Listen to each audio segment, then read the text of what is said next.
ఇప్పుడు ఈ వీడియోలో మనము త్రో క్యాచ్ బ్లాక్స్ గురించి తెలుసుకుందాము. త్రో ఎలిమెంట్ ఎప్పుడు యూస్ చేస్తాము, క్యాచ్ ఎలిమెంట్ ఎలాంటి సిచ్యువేషన్స్ లో యూస్ చేస్తాము ఇన్ విఎక్స్ఎంఎల్ అనేది చూస్తాం. యూజువల్ గా మనము జావా కానీ వేరే ఏదైనా మనకు ప్రోగ్రామింగ్ లాంగ్వేజెస్ తీసుకున్నా కూడా వాటిలో కూడా త్రో క్యాచ్ అనేది సిమిలర్ గానే ఉంటది. సేమ్ ఆ ఫంక్షనాలిటీ అయితే సేమ్. ఇందులో కోడ్ ఏంటంటే మనకు దీని సింటాక్స్ ఏంటి, ఇది దీనికి ఏమంటారు కీవర్డ్స్ ఏం యూజ్ చేస్తాము అనే దానికి మనం నేర్చుకుంటాం అనమాట ఇప్పుడు. So same like Java dot net వాటిలో ఎలా యూజ్ చేస్తామో అలాగే దాని పర్పస్ అయితే సేమ్ త్రో అండ్ క్యాచ్ కి.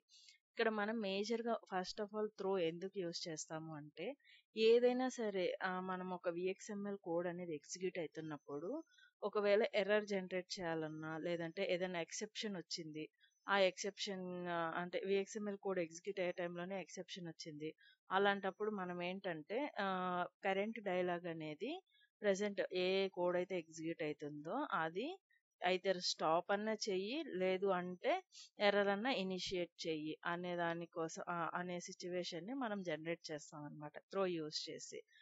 ఓకే, ఫోర్స్ఫుల్ గా చెప్తాం విఎక్స్ఎంఎల్ ఇంటర్ప్రిటర్ కి ఏంటంటే ఇక్కడ ఎర్రర్ వచ్చింది, ఇన్ కేస్ నువ్వు ఎగ్జిక్యూట్ చేసావంటే the remaining part of the code అంతా కూడా రాంగ్ అన్నట్టు. ఇప్పుడు ఫర్ ఎగ్జాంపుల్ డివైడెడ్ బై జీరోనే తీసుకోండి, అప్పుడు మనకి ఏమవుతుంది ఇన్ఫినిటీ. కానీ మనకి ఇన్ఫినిటీ అనే అవుట్పుట్ తీసుకొని మనం వేరే లాజిక్ లోకి నెక్స్ట్ ఫర్దర్ బిజినెస్ లాజిక్ ని ఇంప్లిమెంట్ చేయలేం అనమాట. సో అలాంటి cases is just an example. లేదు అంటే న్యూమరిక్ ఇంటీజర్ ఎక్సెప్షన్స్ ఇలాంటివి ఉంటాయి కదా మనకి. ఫర్ ఎగ్జాంపుల్ మనకి ఏంటి ఇంటీజర్ న్యూమరిక్ డేటా అనేది యాక్సెప్ట్ చేస్తుంది, but character type of data వచ్చింది. సో అలాంటప్పుడు ఏంటి, అది డెసిమల్ పాయింట్స్ అవంతా చాలా టిపికల్ గా ఉంటాయి అనమాట. అన్ని కూడా కొన్ని అమౌంట్స్ కన్సిడర్ చేసేటప్పుడు మనం చాలా కేర్ఫుల్ గా ఉండాలి. అలాంటి సిచ్యువేషన్స్ లో కూడా మనము ఎర్రర్ అనేది జనరేట్ చేసి అయితే త్రో చేయడమా లేకపోతే ఆ ఎర్రర్ ని హ్యాండిల్ చేయడమా అనేది మనము ఆలోచించుకొని త్రో అనే కోడ్ యూస్ చేసి కీవర్డ్ యూస్ చేసి బ్లాక్ రాస్తాం. ఇక్కడ మీరు గమనించినట్లయితే చూడండి, త్రో సింటాక్స్ వచ్చేసి త్రో ఈవెంట్, ఆ ఈవెంట్ నేమ్ ఏంటి, ఏం మెసేజ్ అనేది మీరు ఎర్రర్ మెసేజ్ ఏదైతే డిస్ప్లే చేయాలనుకున్నారో ఆ ఎర్రర్ మెసేజ్ అనేది ఇవ్వాలి. ఇక్కడ మనకి ఈవెంట్ ఏంటంటే మెయిన్ గా ఈ error A type of error అనేది కనెక్షన్ డిస్కనెక్ట్, హ్యాంగ్ అప్, లేకపోతే నో ఇన్పుట్, నో మ్యాచ్, ఇలాంటివి అన్నమాట. ఇలాంటి టైప్ ఆఫ్ ఎర్రర్స్ ని జనరేట్ చేయొచ్చు మనకి విఎక్స్ఎంఎల్ లో మీరు అబ్జర్వ్ చేసినట్టయితే. అలాగే ఇప్పుడు మనకి విఎక్స్ఎంఎల్ ఇంటర్ప్రిటర్ ఏంటంటే అదేమంటారు రొటీన్ గా మనకు ఏవైనా కూడా ఎర్రర్ హ్యాండ్లింగ్ రొటీన్స్ కానీ such as executing catch elements or terminating the dialogue అంటే మనం క్యాచ్ చేయాలనుకున్నా కూడా క్యాచ్ బ్లాక్ లో రాయాలనుకున్న ఎర్రర్స్ ని లేదంటే కరెంట్ డైలాగ్ ని టర్మినేట్ చేయాలన్నా ఇలాంటి కేసెస్ లో త్రో కీవర్డ్ ని యూస్ చేస్తాం అనమాట. ఇప్పుడు మనము క్యాచ్ కి వెళ్దాం. క్యాచ్ ఏంటంటే మనం ఆల్రెడీ త్రో చేసాం కదా ఎర్రర్, ఆ త్రో చేసిన తర్వాత డైరెక్ట్ గా మనకు ఎండ్ చేయాలి కరెంట్ సెషన్ ని అనేసి మనకు రూల్ ఏం లేదు. నాకు ఆ బ్లాక్ వరకు ఆపేసి హ్యాండిల్ చేసుకొని నేను ఎర్రర్ ని నా ఫర్దర్ బ్లాక్స్ అనేటివి ఎగ్జిక్యూట్ అవ్వాలి. ఎలాంటి టైంలో ఏం చేస్తామంటే ఆ ఏవైతే త్రోలో మనకి ఎర్రర్స్ ఏమంటారు హ్యాండిల్ చే ఎర్రర్స్ త్రో చేసామో అవి మనం ఇక్కడ క్యాచ్ చేస్తాం అనమాట. అంటే ఆ హ్యాండిల్ చేస్తాం అనమాట, ఎర్రర్స్ అంటే పట్టుకుంటాం అనుకోవచ్చు. ఓకే, సో ఇలాంటి కేసెస్ లో మనము క్యాచ్ ని యూస్ చేస్తాం. కాకపోతే ఏంటంటే ఒక ఫార్మాట్ అనేది ఫాలో అవుతాం.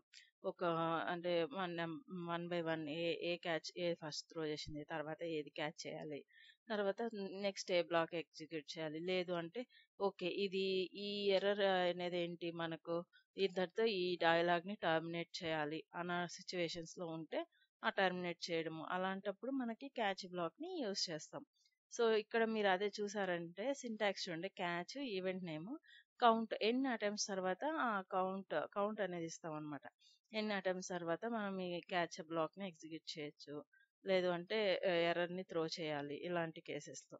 ఓకే, ఇక్కడ ఈవెంట్ అనేది సేమ్ లైక్ త్రోలో మనం ఏదైతే ఇచ్చామో అలాంటిదే ఇస్తాం. No input, no match, hang up అంటే కాల్ ఎండ్ చేయడమా ఇట్లాంటివి అనేది ఇస్తాం అనమాట.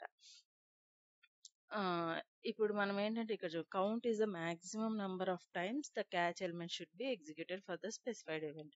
ఈ క్యాచ్ బ్లాక్ అనేది ఎన్నిసార్లు ఎగ్జిక్యూట్ చేయొచ్చు అనే దానికోసం యూస్ చేస్తాం. క్యాచ్ బ్లాక్ ఇంక సేమ్ మనం త్రోలో ఏవైతే ఎర్రర్స్ అయితే హ్యాండిల్ చేయాలనుకున్నామో వాటిని క్యాచ్ బ్లాక్ యూస్ చేసి హ్యాండిల్ చేసుకుంటాం. ఇప్పుడు మనము వీటికి ఎగ్జాంపుల్స్ చూస్తే మీకు ఒక క్లియర్ ఐడియా వస్తుంది. ఇక్కడ చూడండి, ఫస్ట్ త్రోకి చూద్దాం.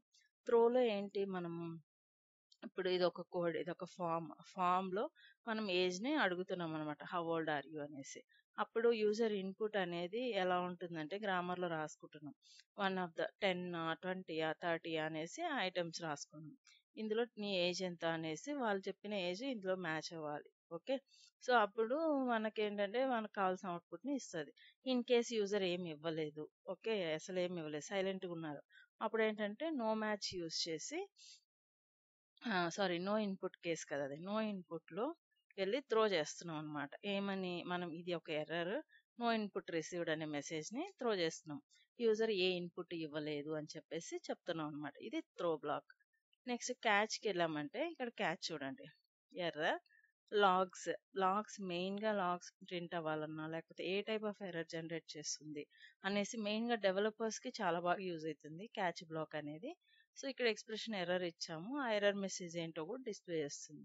డిస్ప్లే చేసి ప్లీజ్ ట్రై అగైన్ లేటర్, మనకి యూజర్ తెలియదు కదా లోపల ఎర్రర్ ఏమొచ్చిందో. సో అట్లీస్ట్ ఈ ప్రాంప్ట్ అనేది మనం ప్లే చేసామంటే యూజర్కి అర్థమవుతుంది, ఓకే మనం ఇస్తున్నది ఏదో ఎర్రర్, లేదంటే తర్వాత ట్రై చేద్దాము, లేదంటే ఏజెంట్కి కనెక్ట్ అయ్యి చూసుకుందాం అన్నట్లు మనకు అర్థమవుతుంది. సో అందుకనేసి ఇక్కడ ప్లీజ్ ట్రై అగైన్ అనే ఒక ప్రాంప్ట్ అనేది డిస్ప్లే చేస్తున్నాం అనమాట, యూజర్కి ప్లే చేస్తున్నాం. ఆ తర్వాత ఎగ్జిట్ అయిపోతుంది ఆ కరెంట్ సెషన్ నుంచి. సో ఇది మనకు క్యాచ్ బ్లాక్లో మనము ఎర్రర్ హ్యాండ్లింగ్ అనేది చేస్తాం. ఇలాగా ఉంటుంది త్రో అండ్ క్యాచ్.